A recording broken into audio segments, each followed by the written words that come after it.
नमस्कार दोस्तों, मैं प्रणय चंद्र शुक्ला आप सभी का स्वागत करता हूं एक बार फिर से अपने YouTube चैनल हस्तरेखा सीखो में। दोस्तों, आज जिस विषय को मैं लेकर आया हूं आप सभी के समक्ष, वो विषय है द रिंग ऑफ सैटर्न, जिसे शनि मुद्रिका भी कहा जाता है। दोस्तों, जब हम बात करते हैं शनि मुद्रिका की, तो सबसे पहले मैं आपको बताना चाहूँगा कि शनि मुद्रिका हथेली में होती कहाँ पे है। जब तक आप ये नहीं जानेंगे कि शनि मुद्रिका होती कहाँ पे है, तो आप उसके फल को और उसके जो भी चीज़ें मैं प्रेडिक्ट करूँगा उसको समझने का कोई औचित्य नहीं रह जाएगा और आप संभवतः उस चीज़ को समझ भी नहीं पाएंगे।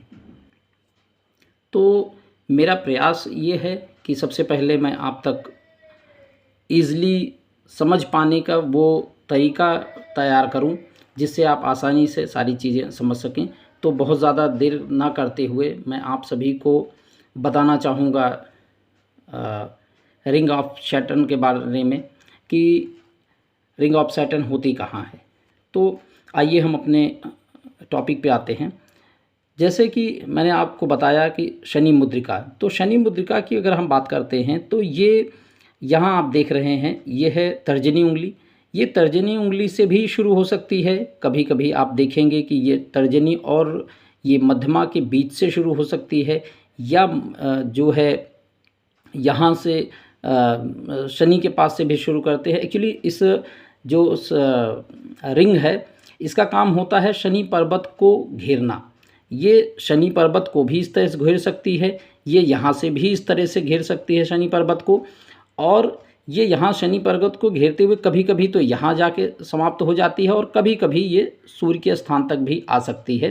तो इसे बोला जाता है रिंग ऑफ सैटर्न, क्योंकि ये शनि के नीचे का जो भाग ये आप देख रहे हैं जिसको ये घेरती है मुख्यतः रिंग ऑफ सैटर्न, इसी वजह से इसको रिंग ऑफ सैटर्न कहा भी जाता है। मुद्रिका का मतलब ही होता है रिंग। तो ये जब घेरती है, इसको भाग्य क्षेत्र भी कहा जाता है पॉमिस्ट्री में, क्योंकि भाग्य रेखा भी यहीं पर आती है, शनि पर्वत के ही पास आके मतलब यहाँ पे समाप्त होती है।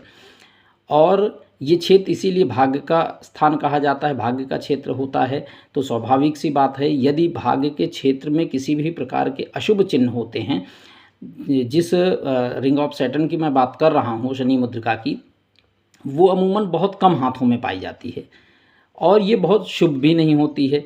तो इसका हाथ में होना एक अशुभ संकेत है, और अशुभ इस तरह से होता है क्योंकि ये भाग्य के क्षेत्र पे होने की वजह से कहीं ना कहीं भाग्य को व्यक्ति के बाधित करती है और बहुत ही ज़्यादा रुकावट डालती है। ऐसे लोग बहुत ही निष्क्रिय टाइप के देखे जाते हैं, और अभी तक जो भी रिसर्चेज में पाया गया है, उस रिसर्च के अनुसार जिन भी लोगों के हाथों में ये पाई गई है, उसमें मैक्सिमम लोग ऐसे पाए गए हैं कि जो सफल होते नहीं दिखे हैं जीवन में।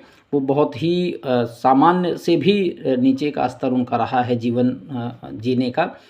तो ये बहुत अच्छा नहीं माना जाता है जिन भी लोगों के हाथों में ये शनि मुद्रिका पाई जाती है। ऐसे लोग वैचारिक रूप से, एक्चुअली इनका विचार कहीं भागता है, इनका कर्म कहीं भागता है। तो ये कहीं ना कहीं एक सुसंगठित विचार आप कह सकते हैं, वो ना होने की वजह से किसी भी काम को ये अंजाम नहीं दे पाते हैं।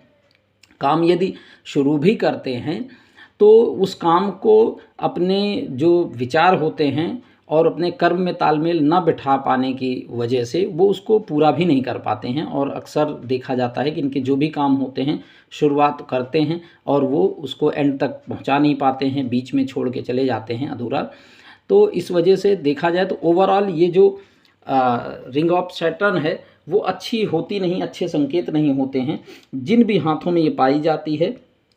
ऐसे लोग योजनाएं तो देखने को मिलता है कि बहुत बड़ी बड़ी बनाते हैं, लेकिन उस योजना को फाइनली जो है वो एग्जीक्यूट नहीं कर पाते हैं। प्लानिंग अच्छी करेंगे, सब कुछ करेंगे, शुरुआत भी अच्छी होगी, लेकिन उसके बाद वो ऑल ऑफ सडन उसको छोड़ देते हैं और वो पूर्ण नहीं कर पाते हैं। तो ओवरऑल कहने का मतलब ये है कि शनि मुद्रिका जो है जिन भी हाथों में पाई जाती है वो शुभ नहीं होती है। दोस्तों, आज के वीडियो में बस इतना ही। जल्द ही मिलूँगा एक नए वीडियो के साथ में, एक नए टॉपिक के साथ में। तब तक के लिए अगर आपने मेरा चैनल सब्सक्राइब ना किया हो तो प्लीज़ मेरा चैनल सब्सक्राइब करें, ताकि आप आने वाले जो भी वीडियोज़ हैं वो आपको समय पर मिलते रहें और हमारे आपके रिश्तों की डोर इसी तरह से मजबूती से बनी रहे। तब तक के लिए नमस्कार।